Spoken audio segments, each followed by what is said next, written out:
In multicolored circles are video clips of plants and animals, and of humans working in nature.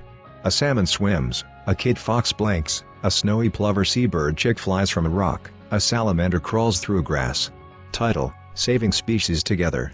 Rolling hills beneath blue sky. Cloudy gray skies above a river cutting through flat green plains. Text: Eel River Watershed, Northern California. A gravel riverbank with low trees and hills in the background. Text: Coho salmon, Eel River Watershed. Habitat: Pacific Coast rivers and watersheds. 1997, listed as threatened under the Federal Endangered Species Act. 2002, listed as threatened under the California Endangered Species Act.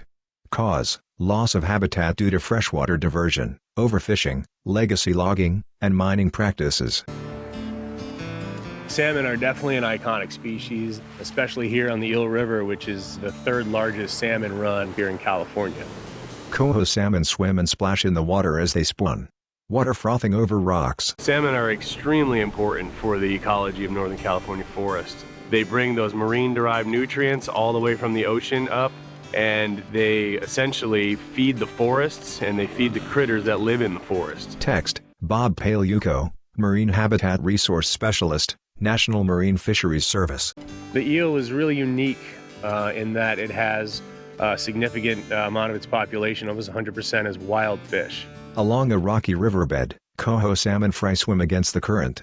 Text: Anna Halligan, North Coast Coho Project Director, Trout Unlimited. When you hear the kind of stories from the old timers about the runs were so thick you could walk across the salmon's back or you could catch them with pitchforks, I mean, it just gives you an idea of how present they were on the landscape. Schools of salmon swimming. A black and white photo of a man with salmon hung to dry, and of man in a horse-drawn cart alongside salmon strewn on a riverbank. We have witnessed, in a relatively short amount of time, a rapid decline in the populations of coho. Black and white footage of salmon swimming upstream. In California, annual returns across the state for coho salmon in the 1940s would have been in the numbers of about 400,000. And now we're looking at anywhere from 2 to 10% of those kinds of returns. An image of men in rowboats on a river which spans the concrete arches of a bridge. Text: Keith Lackey, aquatic biologist, Humboldt Redwood Company. It's really no secret that the Eel River has had its fair share of hardships. With irresponsible land use practices a long time ago. Two men flank a tree trunk that is approximately as wide as both are tall. Their axes stick out of the trunk above them, and a saw runs between each one. And it started with mining and then logging. They would build a dam in the middle of the creek, fill it up with water and logs, and then dynamite it during a big winter storm. And those logs would come down and scour out the entire channel bed, disrupting all the fish nests and any other living thing that was in the creek. Black and white footage of logging equipment. Logs falling off platforms and into water. The legacy forest practices that occurred were really a mentality of cut and run. Before we really had a better awareness of the environmental impacts, there was significant damage to the watershed during those times. A bulldozer upturns earth to the left of a line of trees. Text: John Anderson, Director of Forest Policy, Humboldt Redwood Company. When our owners purchased the Humboldt Redwood Company lands, there was a deep desire to get these forests back to their former glory. Overhead view of trees alongside a river. Scientists carrying buckets with equipment and documentation. The timber companies of today are not the timber companies of yesterday. And we're really fortunate here on the North Coast that we do have timber companies that really value restoration as a part of their business. Humboldt Redwood Company allows us to come on their land and restore the habitat. Grass and trees along a riverbank with wooded hills in the background.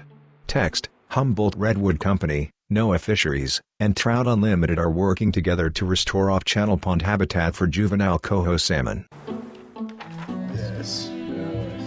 We have to eventually figure out whether these fish are moving upstream or downstream. 3 people sit and discuss maps of their work area. The lower eel and Van Dusen population has been identified as a core population, meaning that it's essential for recovery in order to take them off of the Endangered Species Act.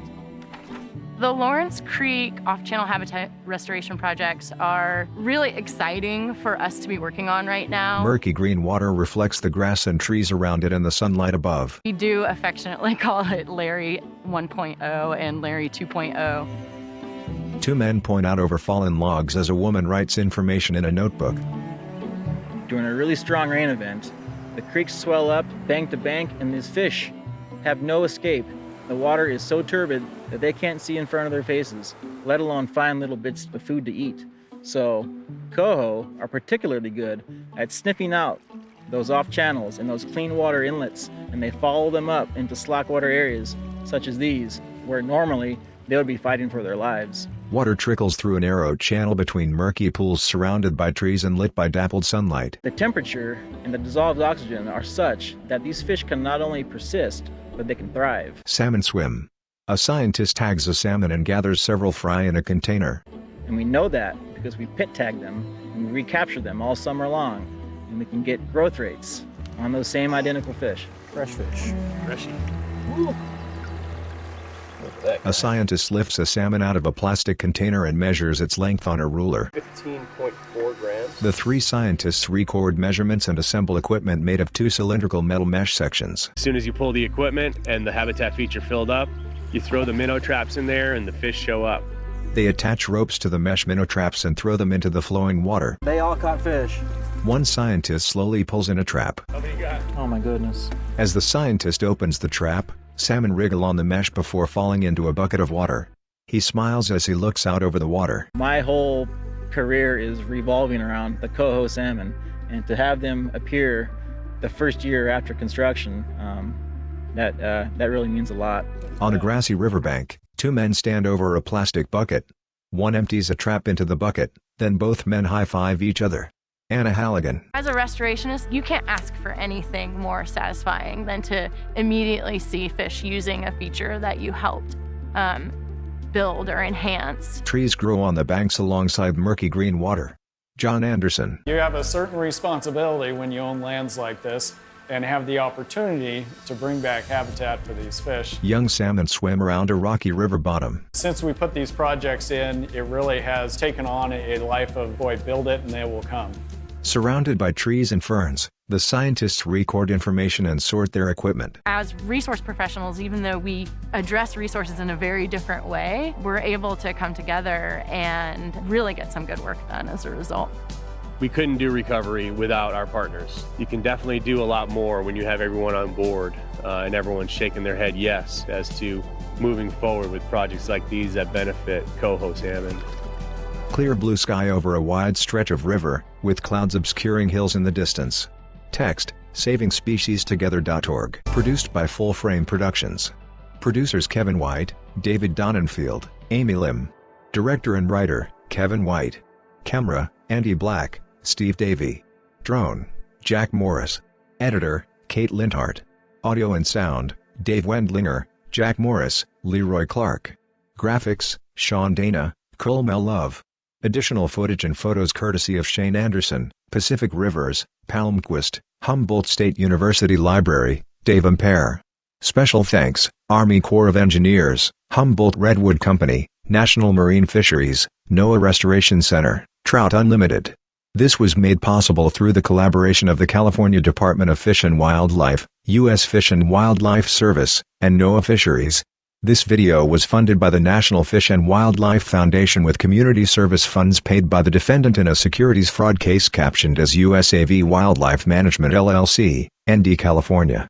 For more information about protecting threatened and endangered species visit savingspeciestegether.org.